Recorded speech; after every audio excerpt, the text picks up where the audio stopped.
പ്രധാനമന്ത്രി ഇന്ന് തന്റെ പാർലമെന്റ് മണ്ഡലമായ വാരണാസിയിൽ സന്ദർശനം നടത്തും. വൈകുന്നേരം 7 മണിയോടെയാകും പ്രധാന സേവകൻ വാരണാസിയിലെത്തുക. ബാബത്പൂരിലെ ബഹാദൂർ ശാസ്ത്രി അന്താരാഷ്ട്ര വിമാനത്താവളം മുതൽ കാശി ക്ഷേത്രം വരെയുള്ള 28 കിലോമീറ്റർ ദൂരത്തിലാകും പ്രധാനമന്ത്രിയുടെ റോഡ് ഷോ നടക്കുക. തുടർന്ന് കാശി വിശ്വനാഥ ക്ഷേത്രത്തിൽ ദർശനം നടത്തി പ്രാർത്ഥനയിലും പൂജയിലും സംബന്ധിക്കും. ആയിരക്കണക്കിന് കർഷകരാകും പ്രധാനമന്ത്രിയെ സ്വീകരിക്കാനെത്തുക. തുടർന്ന് പ്രവർത്തകരും കർഷകരും ചേർന്ന് കാവി തലപ്പാവ് സമ്മാനിക്കുമെന്ന് കാശി മേഖല BJP Kisan Morcha general secretary Jainanath Mishra പറഞ്ഞു.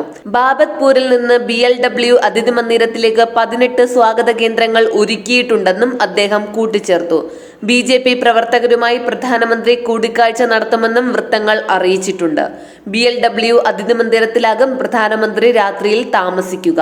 കഴിഞ്ഞ ആഴ്ചയിൽ പ്രധാനമന്ത്രി വാരണാസിയിൽ രാത്രി സന്ദർശനം നടത്തിയതും വാർത്തകളിൽ ഇടം പിടിച്ചിട്ടുണ്ടായിരുന്നു. രാത്രിയിൽ വാഹനത്തിൽ നിന്നും ഇറങ്ങിയ പ്രധാനമന്ത്രി 4 വരിപ്പാത പരിശോധിക്കുകയും ചെയ്തിരുന്നു.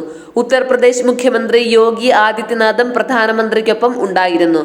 കുറച്ചുനേരം റോഡിൽ ചുറ്റി നടന്ന് പരിശോധിച്ച ശേഷം പ്രധാനമന്ത്രി മോദി രാത്രി BLW ഗസ്റ്റ് ഹൗസിലേക്ക് പോയി.